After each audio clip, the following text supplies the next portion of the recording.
The Second World War is full of what-ifs, but one question stands out above the rest. What if the Nazis had developed nuclear bombs?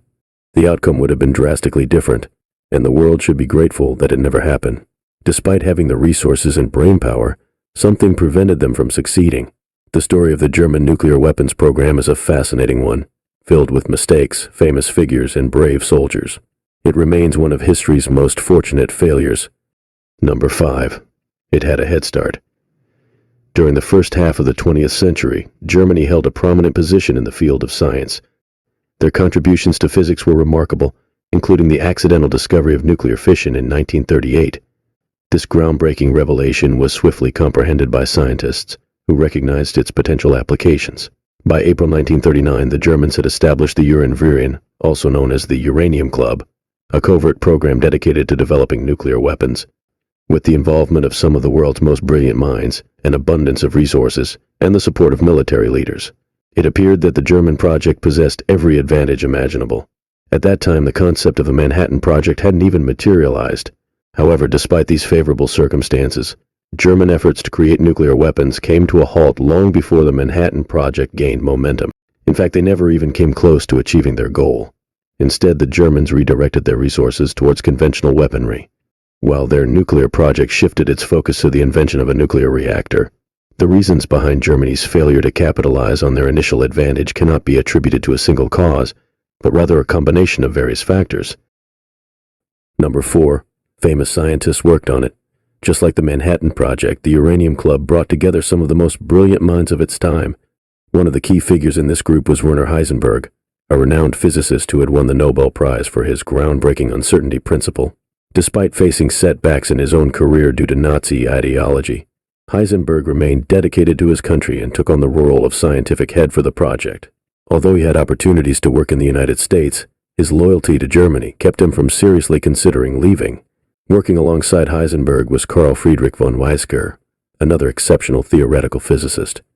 After the war, Weizsäcker received one of Germany's highest scientific honors and went on to write extensively about the ethical implications of atomic energy. He staunchly opposed the nuclear armament of West Germany, demonstrating his commitment to a peaceful future. Interestingly, Otto Hahn, the Nobel laureate who kick-started the project with his discovery of nuclear fission, never actually participated in it. However, the Allies mistakenly believed that he had and interned him along with other German scientists at the war's end. Hahn, driven by his desire to prevent the use of his discovery for destructive purposes, was reportedly devastated upon learning about the devastating atomic bombs dropped on Japan. Number 3. Einstein personally warned FDR about it.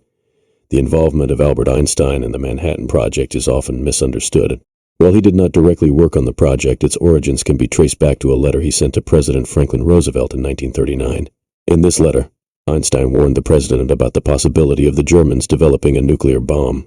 However, Einstein could not have predicted that his warning would ultimately lead to the creation and use of nuclear bombs by the Americans, a fact that he deeply regretted. Einstein's letter was actually written at the request of his colleague, physicist Leo Szilard. Szilard, along with other concerned scientists, faced difficulties in convincing government officials about the potential dangers posed by this new scientific discovery. In his letter, Einstein clearly outlined the potential consequences of a nuclear bomb blast, emphasizing that, if detonated in a port, it could cause widespread destruction not only in the immediate vicinity, but also in the surrounding areas. It is worth noting that Einstein did make a slight error in his letter. He envisioned the bombs being transported by boats, as he believed they might be too heavy for air travel. Nevertheless, his letter had the desired effect, prompting President Roosevelt to initiate support for research into nuclear weapons. Number 2.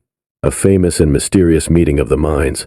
In 1941, Heisenberg embarked on a journey to Denmark to engage in a meeting with Niels Bohr, a prominent physicist of the 20th century. The purpose of this encounter was for Heisenberg to discuss the Uranium Club, an organization he was leading on behalf of the Nazis. Due to the lack of trust the Nazis had in Bohr, who was under surveillance, the two scientists decided to convene in a park, aiming to minimize the possibility of eavesdropping. Consequently, no official documentation exists regarding the content of their conversation. This enigmatic meeting has since become a subject of ongoing debate among historians, and has even served as the inspiration for a well-received theatrical production. The motive behind Heisenberg's actions during this encounter remains a matter of speculation. However, it is known that Bohr abruptly terminated the conversation, claiming that Heisenberg had been boasting about an imminent German triumph and his intention to construct the world's first atomic bomb. On the other hand, Heisenberg asserted that he had attempted to persuade Bohr to collaborate in ceasing the development of nuclear weapons on both sides.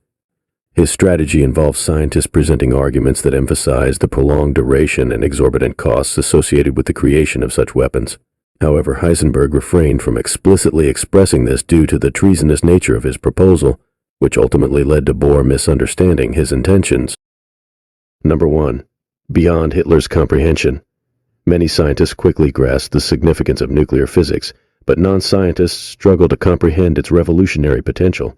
This was evident among officials on both sides of the war, with Hitler lacking someone like Einstein to explain the concept as FDR did. Consequently, Hitler's failure to fully understand the implications of atomic bombs proved costly in both the war and historical accounts. Some studies now attribute Hitler's inability to develop an atomic bomb to his lack of intellectual capacity. Albert Speer, Hitler's armaments minister, noted that while Hitler recognized the possibility of atomic bombs, he lacked a comprehension of the physics involved and failed to recognize its strategic importance. Additionally, Hitler's intellectual insecurities and distrust of those more intelligent than him hindered his support for projects beyond his understanding.